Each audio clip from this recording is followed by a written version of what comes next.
Puji nama Tuhan, Shalom. Seperti biasa ini bulan Natal. Kalau Natal biasanya dihiasi dengan wajah Levos, ya betul. Spesialis pengkhotbah Natal ya. Puji nama Tuhan. Apa kabarnya Bapak Ibu? Alhamdulillah. Haleluya. Hari ini saya akan menyampaikan kebenaran firman Tuhan dengan judul Yesus Sang Pembawa Harapan, PHP. Pemberi harapan pasti. Ya, kalau pemberi harapan palsu itu mantan. Kalau Yesus pemberi harapan pasti. Kehadiran Yesus di tengah-tengah dunia adalah kisah tentang pengharapan.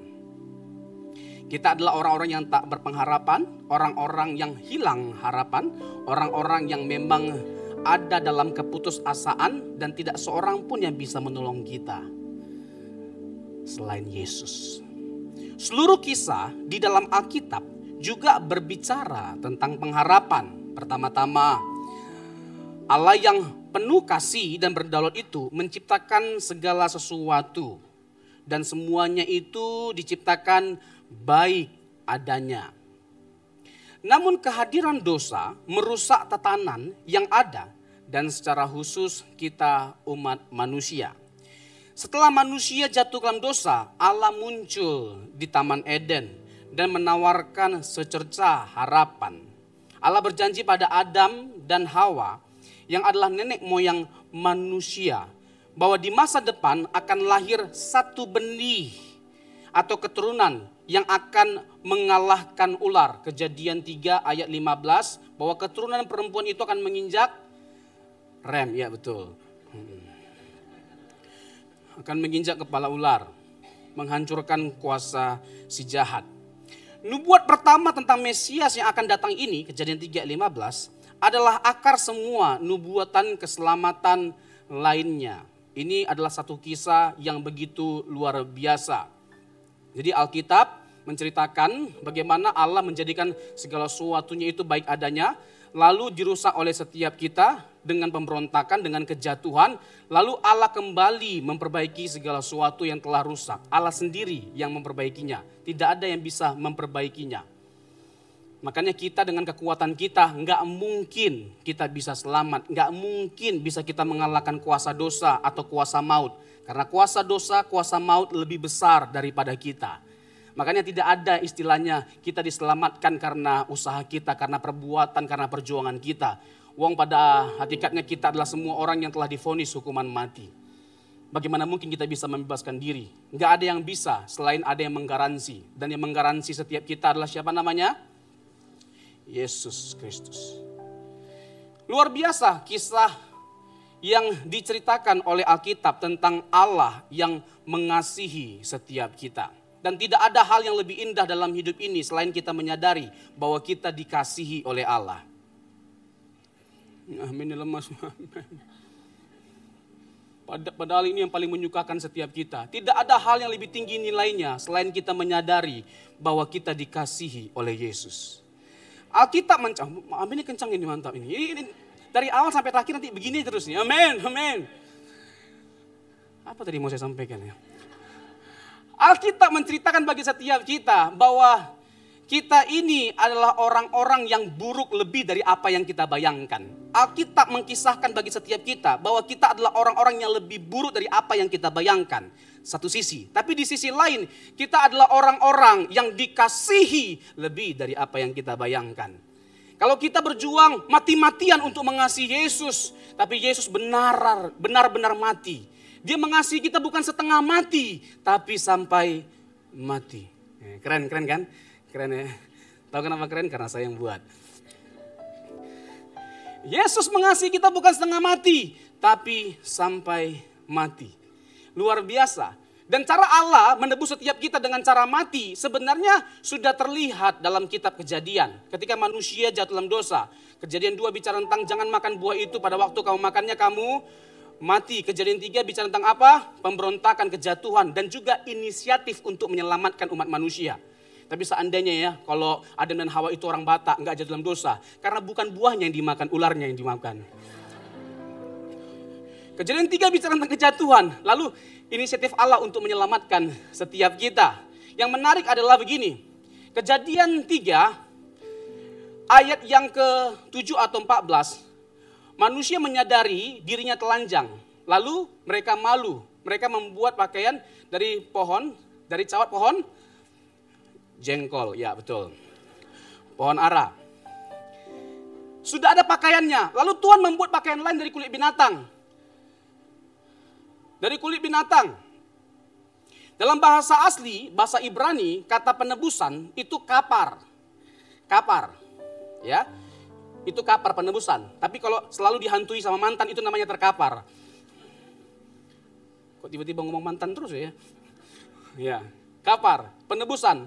Artinya adalah menutupi. Jadi Allah menutupi dosa kita dengan menggunakan binatang yang tidak berdosa. Dan ini sebuah kisah yang merupakan gambaran yang merujuk kepada siapa? Yesus Kristus. Yohanes 1 ayat 29, lihatlah anak domba Allah yang menghapus dosa dunia. Jadi kita bisa mengetahui mengapa Allah memilih untuk menyelamatkan setiap kita. Karena tidak mungkin kita selamat tanpa Allah. Yang kedua, mengapa dia memilih untuk menyelamatkan setiap kita dengan cara mati? Karena manusia yang berdosa, kita yang berdosa. Katakan kiri kanannya, kamu manusia berdosa. Jangan malu-malu sesama pendosa. Santai aja. Kita semua orang berdosa. Bedanya ada yang sudah ketahuan, ada yang belum. Ada yang masih sembunyi-sembunyi. Tapi tenang. Untung kita jadi orang Kristen ya. Kenapa? Karena di dunia yang telah dirusak oleh dosa, tidak ada yang mengagetkan. Yang mengagetkan setiap kita justru adalah ketika kita tetap berbuat dosa, tapi Allah tetap menerima kita dengan kasih karunia-Nya. Yes, tepuk tangan dong. Luar biasa kasih karunia Tuhan itu. We are saved by the grace alone, by faith alone. But the salvation, keselamatan itu yang oleh karena iman tidak mungkin sendirian. Karena apa? Karena kita tahu keselamatan yang dianugerahkan oleh Allah pasti mengubahkan setiap kita. Yang setuju katakan amin. Jadi Allah kita adalah Allah yang telah terlebih dahulu berinisiatif untuk menyelamatkan setiap kita. Yang kita lakukan hanyalah cenderung untuk berbuat dosa. Kejadian pasal yang ke-6. Kecenderungan hati manusia adalah membuahkan kejahatan semata-mata. Jadi kita nggak mungkin bisa melepaskan diri dari kuasa dosa.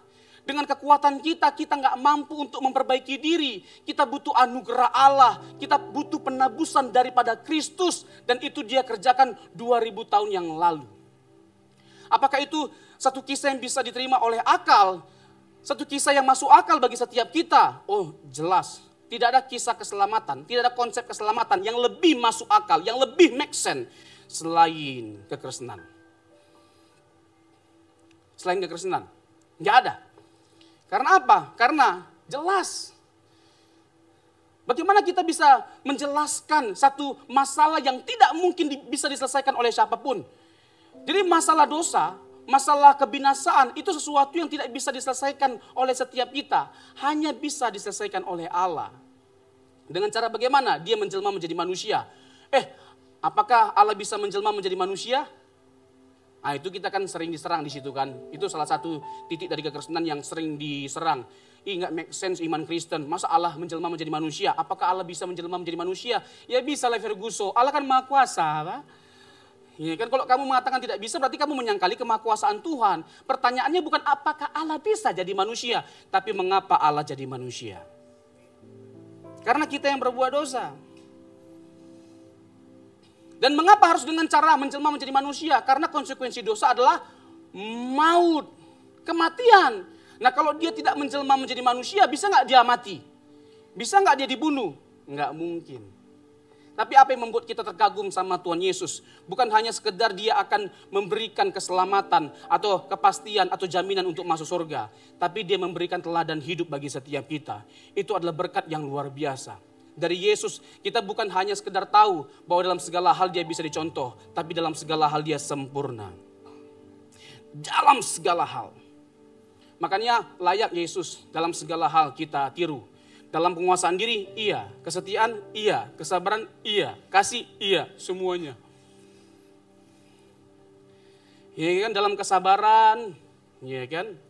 Kita belajar menjadi seperti Yesus. Dalam hal penguasaan diri kita belajar ya menjadi seperti Tuhan Yesus. Tetapi kan sabarnya Tuhan Yesus itu bukan tanpa ujian. Bertemu dia dengan orang-orang yang gak tahu diri. Cobalah bayangin, dia datang untuk kebaikan kita, untuk keselamatan kita. Bisa-bisanya juga kita melukai perasaannya, melukai fisiknya pada waktu itu. Cobalah waktu itu, sampai pada titik dia mau mati pun, tetap aja ada orang yang mencobai dia. Ini kan mengolok-olok dia, Allah orang lain dia selamatkan. Selamatkan dirimu, baru kami percaya. Turun dari kayu salib itu, baru kami percaya. Coba saya jadi Tuhan Yesus, saya turun, pak, terus saya naik lagi ke atas. Tapi nggak jadi kita masuk Taman Eden, di Taman Lawang. Ini kan dalam hal penguasaan diri, dia bertemu sama dengan orang yang menjengkelkan. Nah, kita diproses oleh Tuhan untuk menjadi sabar dengan dipertemukan sama orang yang menjengkelkan. Dan kabar baiknya orang menjengkelkan itu bukan hanya sekedar banyak panjang umur. Dan nggak jauh-jauh di sekitar kita. Dan yang paling banyak di mana? Di gereja. Yang setuju katakan amin. Banyak yang kepahitan. Iya kan? Tapi ya itulah cara Tuhan untuk memulai setiap kita untuk menjadi cantik dan indah di hadapan Tuhan. Ini kan kita yang temperamental yang gak bisa tersinggung gitu loh ketika gak dihargai. Kamu gak tahu siapa saya. Kamu tuh hidup karena saya. Bisa-bisanya kamu menyakiti perasaan saya. Biasa aja. Iya kan? Gak lebih parah keadaan kita dibandingkan dengan Tuhan Yesus. Lebih parah Tuhan Yesus diludahi. Pernah Bapak Ibu diludahi? Tuhan Yesus pernah diludahi. Kita belum sampai diludahi, coba bayangin. Iya kan? Kalau seandainya Bapak Ibu diludahi, apa kira-kira reaksi kita? Kira-kira apa? Kena muka lagi. Kita begini. Makasih ya, harum sekali. Tuhan Yesus memberkati ya. Kita begini atau kita makan dia? Jadi cukio. Iya kan? Bagaimana reaksi kita pada akhirnya? Ya, kita mengingat identitas kita. Aktivitas ditentukan oleh identitas. Kalau kita mengakui that we are the son of God, maka bertindaklah, berperilakulah seperti anak Allah. Amin. Kalau kita mengakui diri kita adalah orang-orang yang lebih dari pemenang, tunjukkanlah dalam kehidupan kita sehari-hari dengan kita bertarung dengan menghadapi semua realitas yang tidak menyenangkan setiap kita. Itu baru lebih dari pemenang. Amin. Iya, jangan hanya sekedar katakan kiri kanannya kamu lebih dari pemenang, katakan kiri kanannya seperti WL. Tunjukkan dong. Karena seorang pemenang bukanlah seorang yang tidak pernah kalah, seorang pemenang adalah seorang yang tidak pernah menyerah. Keren-keren kan? Tahu kenapa keren? Karena saya hubungan. Oke. Iya kan? Sabar. Bagaimana ceritanya? Bagaimana caranya?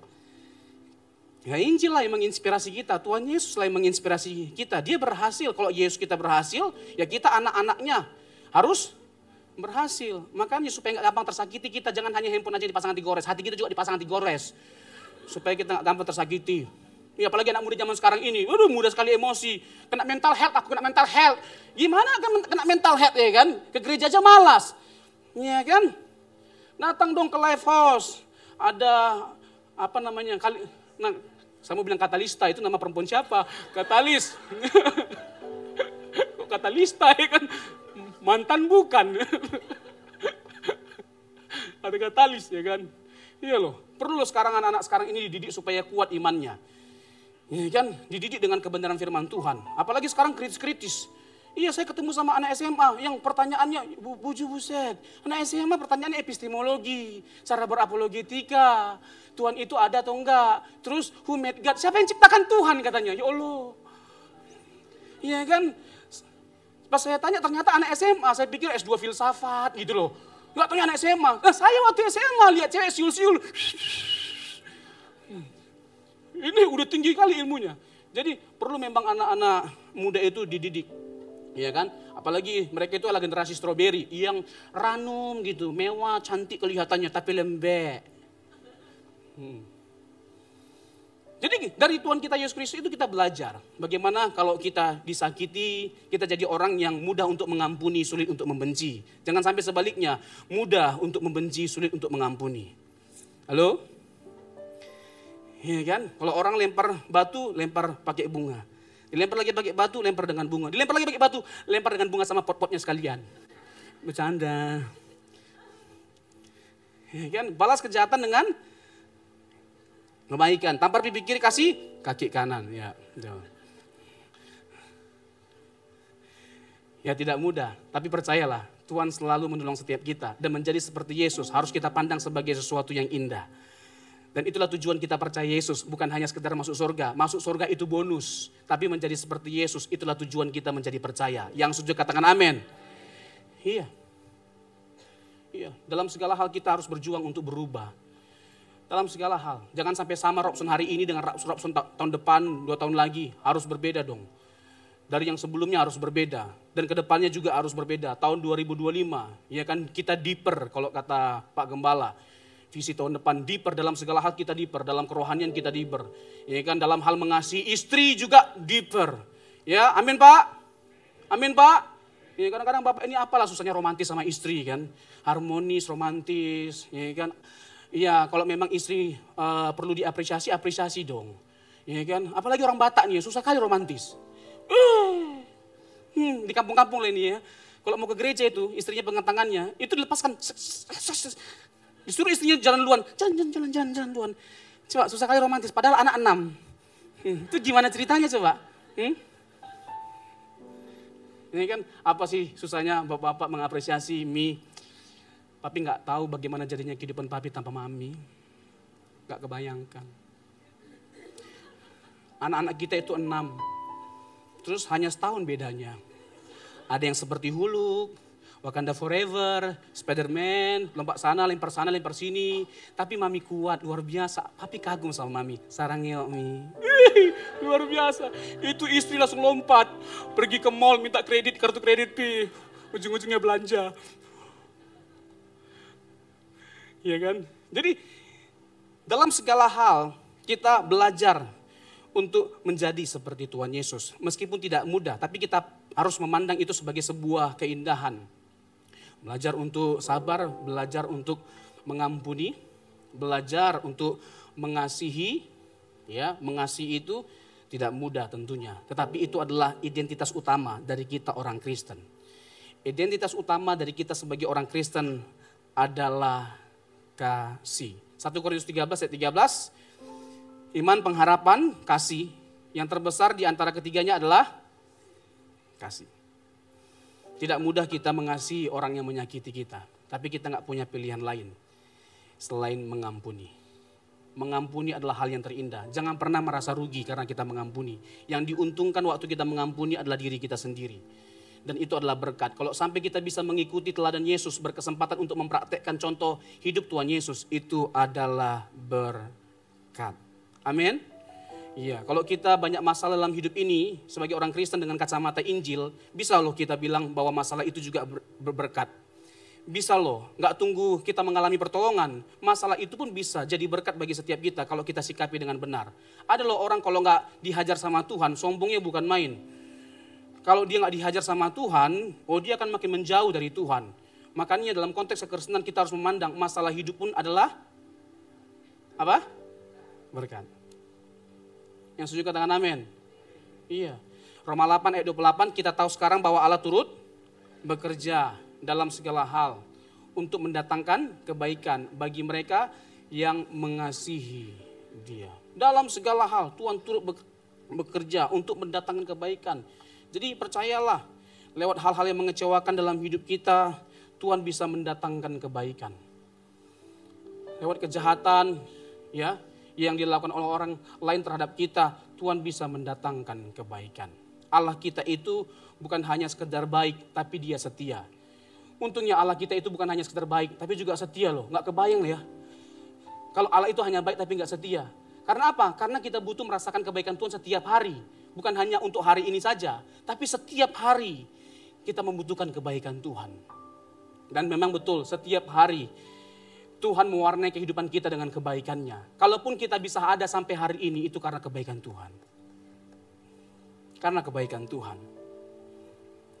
Saya pun berdiri sampai hari ini, itu karena kebaikan Tuhan. Kalau disuruh kita ini bersaksi ya satu persatu, saya yakin banyak kali kesaksian kita tentang kebaikan Tuhan. Meskipun ada yang malu-malu, nggak bisa bersaksi. Janganlah. Bukan berarti dia nggak ada kesaksian tentang kebaikan Tuhan. Semua kita pasti mengalami yang namanya kebaikan Tuhan. Saya pun sampai hari ini bisa berdiri itu karena kebaikan Tuhan. Serius. Karena apa? Banyak hal dalam hidup saya yang mengecewakan. Banyak hal dalam hidup saya yang menyakitkan, yang tidak menyenangkan. Banyak kesedihan, kepedihan, bahkan duka cita yang saya alami. Saya pernah di titik terendah ketika saya menghadapi realitas abang saya dipanggil oleh Tuhan. Itu sangat menyedihkan, sangat mengguncangkan. Sampai pada titik saya rela untuk digantikan. Saya aja Tuhan yang dipanggil. Karena apa? Anaknya masih kecil, masih 2 tahun pada waktu itu. Setiap kali saya melihat anaknya, aduh yang ada kayak mau nangis, cuman pura-pura kuat ya kan. Maklumlah laki-laki sejati ya kan. Menyembunyikan perasaannya. Laki-laki sejati itu tidak mau menceritakan apa yang dia alami. Ya kan, kecuali Agus. Agus sedih, Agus depresi. Gus. Lama-lama kita yang depresi lihat muka dia. Lama-lama kita yang depresi. Dari mana tadi? Kunci G, Bang Aman. Banyak hal memang yang menyedihkan, yang tidak menyenangkan, kita dikecewakan. Semua kita mengalami hal yang sama. Tetapi setiap kita harus punya alasan yang sama untuk kita bisa kuat sampai hari ini. Apa itu? Kita tahu bahwa Tuhan kita setia. Dan pasti Dia menolong setiap kita. Ada satu lagu, banyak lagu dalam hidup saya yang ketika saya sedih, saya dikuatkan dengan saya mendengarkan lagu. Ada kalanya saya hanya diam saja, gak banyak ngomong. Karena saya tahu Tuhan itu maha tahu dan Dia tahu apa yang kita alami. Saya hanya diam saja, saya hanya dengar lagu-lagu itu, kata-kata lagu itu menguatkan saya, menghibur saya. Banyak lagu-lagu yang luar biasa gitu loh, menguatkan dan menghibur. Ini salah satunya.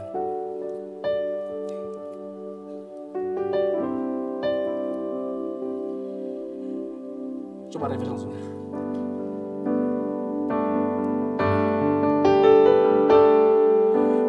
Berkali-kali Kau menolong, berkali-kali Kau kuatkan.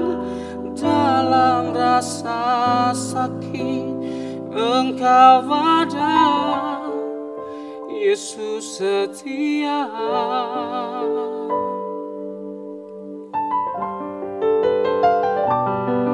Berkali-kali Kau menolong, berkali-kali Kau kuatkan. Dalam lembah kelam Engkau ada, Yesus setia. Yang tahu lagunya sama-sama, berkali-kali. Berkali-kali Kau menolong, berkali-kali Kau kuatkan. Dalam rasa sakit Engkau ada, Yesus setia. Berkali-kali, berkali-kali Kau menolong, berkali-kali Kau kuatkan. Dalam lembah kelam Engkau ada, Yesus setia. Kata awalnya itu luar biasa, memberkati. Dan hanya orang yang dewasa rohani yang bisa melakukan atau mempraktikkan ini. Meskipun Tuhan tak menolongku, meskipun duri dalam dagingku, ku tetap memilih untuk percaya dan mengucap syukur. Meskipun doaku tak terjawab, meskipun doaku tak terjawab, meskipun hatiku habis lenyap, ku tetap memilih untuk percaya dan mengucap syukur. Yang percaya mengasihi Tuhan sama-sama katakan dengan iman, berkali-kali. Berkali-kali Kau menolong, berkali-kali Kau kuatkan. rasa sakit, Engkau ada, Yesus setia.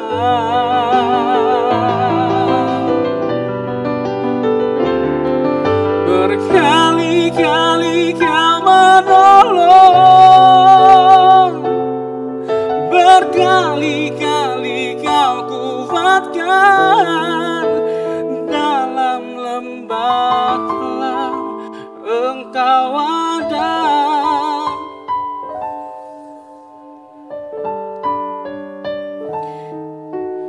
Tuhan tolong kita kemarin, masa Tuhan tidak tolong kita hari ini? Tapi kalaupun Tuhan tidak tolong, orang Kristen sejati dapat berkata demikian, diberkati atau tidak diberkati, disembuhkan atau tidak disembuhkan, aku akan tetap mengiring Yesus sampai selama-lamanya. Karena pribadi Yesus lebih berharga daripada berkatnya. Karena pribadi Yesus lebih besar daripada masalah kita. Kita harus mencintai Dia lebih dari apapun.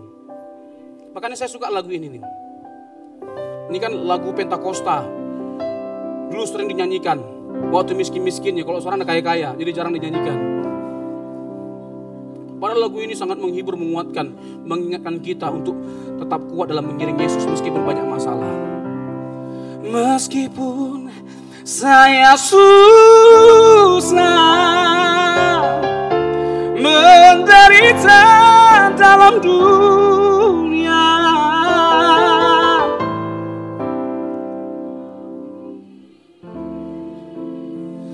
kayaknya susah kali hidup kita ya, sampai kita susah ngangkatnya. Lamanya. Sekali lagi. Meskipun pikul salib, sangkal diri tiap hari.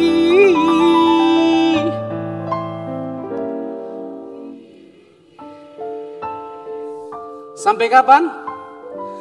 Hanya sebentar saja. Sampai selama-lamanya atau hanya sebentar saja? Kira-kira dalam praktek kehidupan kita, dalam keseharian kita, yang benar yang mana? Waktu kita lagi susah, uang gak ada, kontrakan habis, uang sekolah anak 3 bulan gak bayar. Biasanya kita reaksinya bagaimana? Bersyukur atau marah sama Tuhan? Tuhan ya, aku sudah melayani-Mu ya Tuhan, beginilah perlakuan-Mu. Setiap minggu 3 kali ibadah, 3-3-nya aku datang Tuhan. Masa begini keadaanku? Sakit sekali loh Tuhan. Tuhan gak tolong-tolong. Ingat Tuhan tolong kemarin, masa Tuhan tidak tolong lagi? Kembali lagi lagu tadi bang.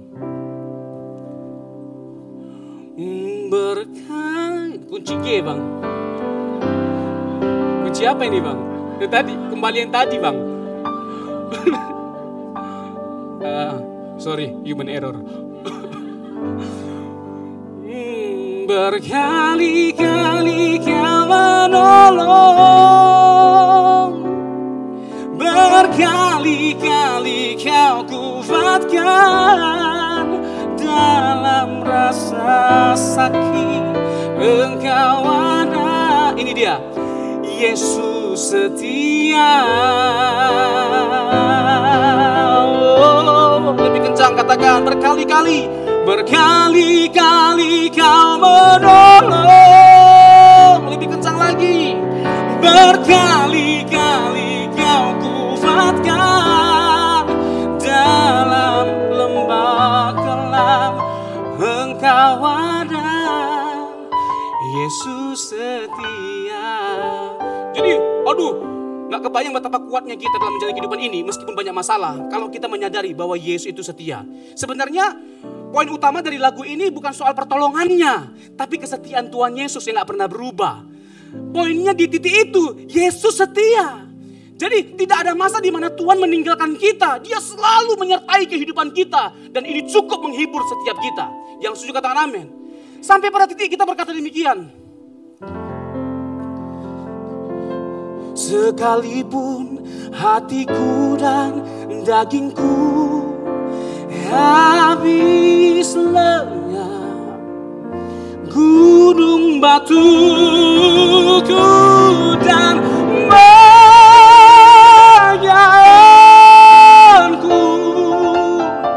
tetaplah Allah selama-lamanya.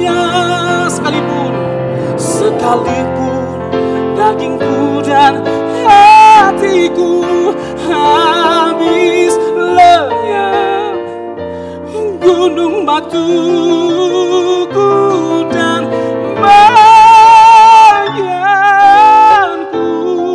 Tetap apa?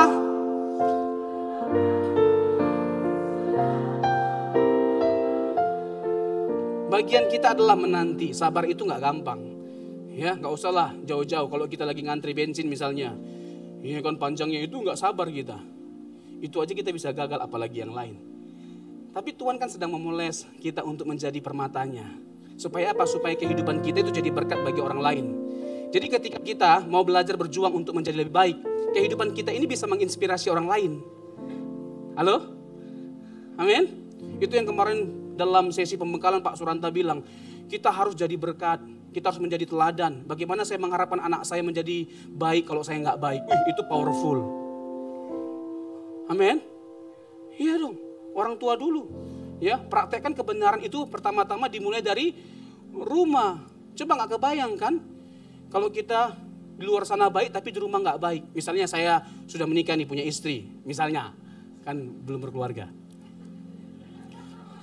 Ya, tapi sambil lirik-lirik dari tadi gitu. Iya. Tapi cewek sambil nunduk gitu ya. Ya gitu. Di mana tadi ya?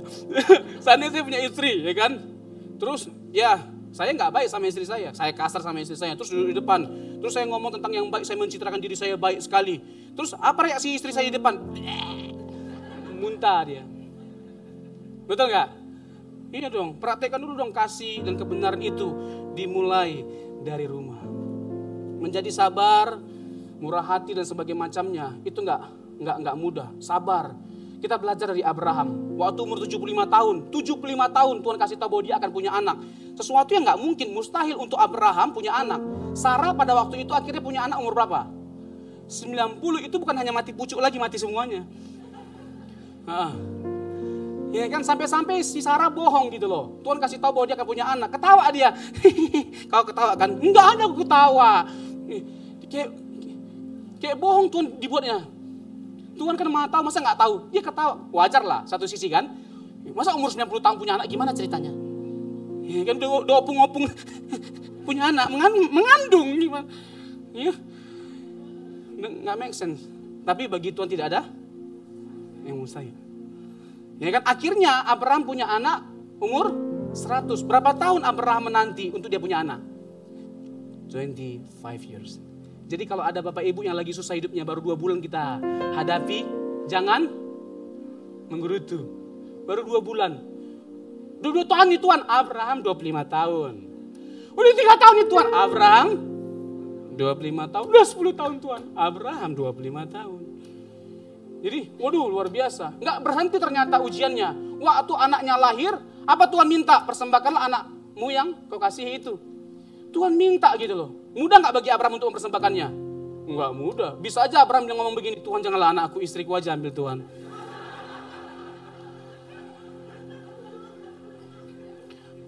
Udah nggak berdaya. Tapi Abraham mempersembahkan anaknya pada akhirnya. Dari Abraham kita bukan hanya belajar bagaimana cara kita percaya, tapi bagaimana kita sabar. Amin. Iya, meskipun yang namanya sabar belum tentu sabar. Kita belajar untuk sabar, belajar untuk murah hati. Jangan pelit. Yang setuju katakan amin. Ada orang yang saking pelitnya, jangankan uangnya, dosanya pun diminta nggak dikasih, saking pelitnya. Iya, yang cewek-cewek ya kan ketemu sama cowok yang sudah jelas setiap kali kau nongkrong ceweknya yang bayar, itu udah tanda itu bukan jodohmu. Cari yang lain. Iya, kecuali udah kesepakatan memang lagi susah dia, nggak apa-apa lah bantu dari nol. Itu kayak pom bensin mulai dari nol ya.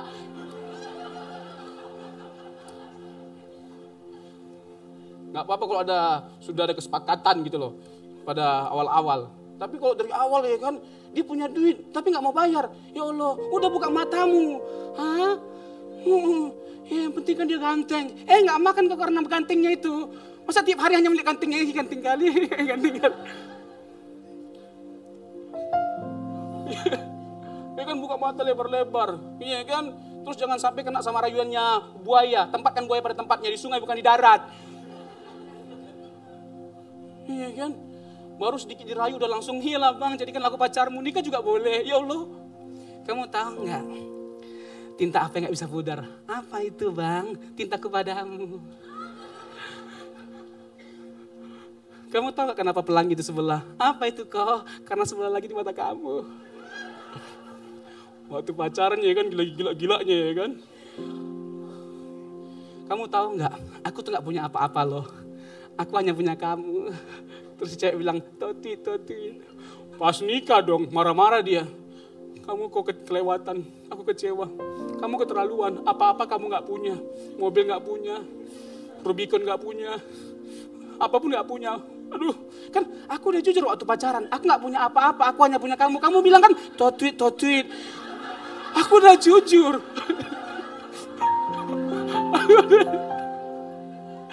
Iya kan? Kamu malah balas dengan lagu, apete. Lalu aku balas dengan lagu, labubu. Aduh Tuhan. Aduh. Ini khotbah tuh OVJ ya.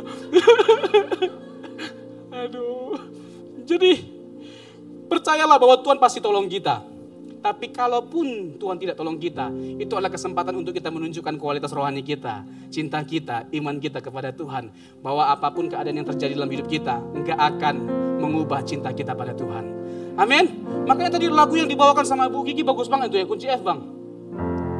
Apapun yang terjadi di dalam hidupku, selalu ku berkata, apa? Dalam segala hal yang terjadi, tetap apa?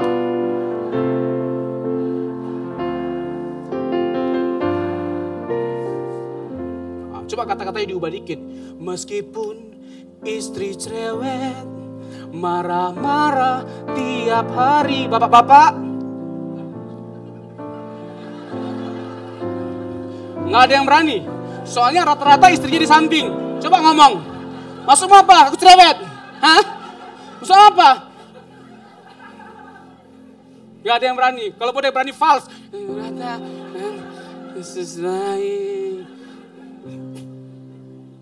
Enggak lah, di sini ibu-ibunya baik-baik semua. Lihat aja wajah-wajahnya. Waduh, wajah-wajah penuh dengan kemuliaan Allah. Insya Allah.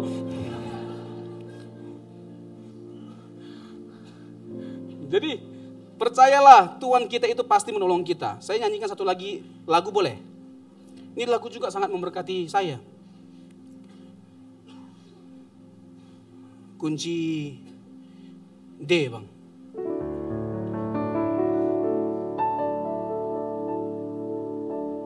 D. Lagu ini luar biasa. Lagi-lagi ya, sangat memberkati saya.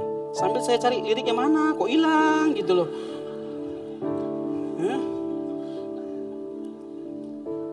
Yang ada cuman kuncinya doang. Ya jangan ketawa-ketawa, nanti saya marah. Aku sudah tak marah, walau masih teringat. Udah bang. Ini lagi repot ini cari teksnya ini bang. Ya kan. Beberapa minggu yang lalu, seminggu yang lalu lah kurang lebih, saya baru berulang tahun. Baru seminggu lewat, jadi belum terlambat lah kasih kado. Jadi saya itu nggak banyak minta sama Tuhan, karena jujur aja, saya termasuk cukup banyak masalah lah tahun ini. Jadi ada beberapa masalah yang saya hadapi, dan saya belajar untuk setia percaya kepada Tuhan sampai di titik terendah. Saya mengalami sesuatu yang menyedihkan sebenarnya. Itu bukan terkait dengan pribadi saya, tapi orang lain yang saya kasihi. Itu membuat saya gelisah, sedih, hancur. Jadi kalau untuk terkait dengan saya sendiri, masalah apapun saya kuat. Tapi kalau sampai orang yang saya kasihi, itu membuat saya lemas. Nah, waktu saya ulang tahun, ya kan, saya merenungkan kata-kata lagu ini. Dan ini menjadi doa saya. Saya minta sama Tuhan lagu ini. Bila engkau tak besertaku, ku tak mau berjalan. Ku perlu Tuhan Pimpin langkahku dengan kasih karunia-Mu. Pimpin langkahku setiap waktu, berjalan dalam Roh-Mu. Nyatakan Tuhan, nyatakan Tuhan kemuliaan-Mu, dan berjalanlah denganku. Sekali lagi kata-katanya. Bila Engkau tak besertaku, ku tak mau berjalan, ku tak mau berjalan. Ku perlu Tuhan, ku perlu Tuhan. Pimpin langkahku dalam dengan kasih karunia-Mu. Pimpin langkahku setiap waktu, berjalan dalam Roh-Mu. Nyatakan, nyatakan Tuhan kemuliaan-Mu, dan berjalanlah denganku. Ini waktunya udah habis ya. Jadi penyertaan Tuhan itu adalah hal yang terpenting dalam kehidupan kita. Dan kebenarannya adalah, puji Tuhan, Tuhan berjanji bahwa Dia akan menyertai kita di sepanjang zaman dan dalam segala keadaan. Sehingga kita gak perlu takut. Karena apa? Ada Tuhan yang pimpin langkah kita dengan kasih karunia-Nya. Dengan kasih karunia. Untung Tuhan mengasihi kita itu ya, dengan kasih karunia, artinya cuma-cuma. Gak kebayang bagi setiap kita kalau ada syarat dari pertolongan Tuhan, syarat dari kesetiaan Tuhan. Gak ada di antara kita yang bisa memenuhi syaratnya Tuhan. Makanya hal yang paling kita syukuri dalam hidup ini adalah ketika kita menjadi Kristen. Yang setuju katakan amin. Pokoknya jangan sampai ada, apalagi jemaat Life Force yang meninggalkan imannya hanya karena harta, tahta, wanita, atau karena pindah agama. Jangan sampai. Bukan emosi, frustasi. Coba udah enak-enak jadi Kristen, percaya Yesus, digaransikan untuk masuk surga, malah tinggalkan agama, ya kan? Sekali Yesus tetap Yesus, sama-sama katakan dengan saya, sekali Yesus tetap Yesus, sekali Yesus tetap Yesus. Ya, kalau tiba-tiba dia ngasih 100 M, sekali Yesus tetap Yesus, puji Tuhan, luar biasa imannya, luar biasa Yesus. Begitu ada cewek yang menggoda kita, cewek yang selama ini kita idam-idamkan, bukan istri kita, ternyata ada cewek lain, lewat di gitu dia. Sekali Yesus, lalukanlah pencobaan ini Tuhan. Tapi kalau Tuhan tidak lalukan, ya udahlah Tuhan. Kita percayakan hidup kita sama Tuhan, amin. Tuhan Yesus memberkati, mari kita bangkit berdiri.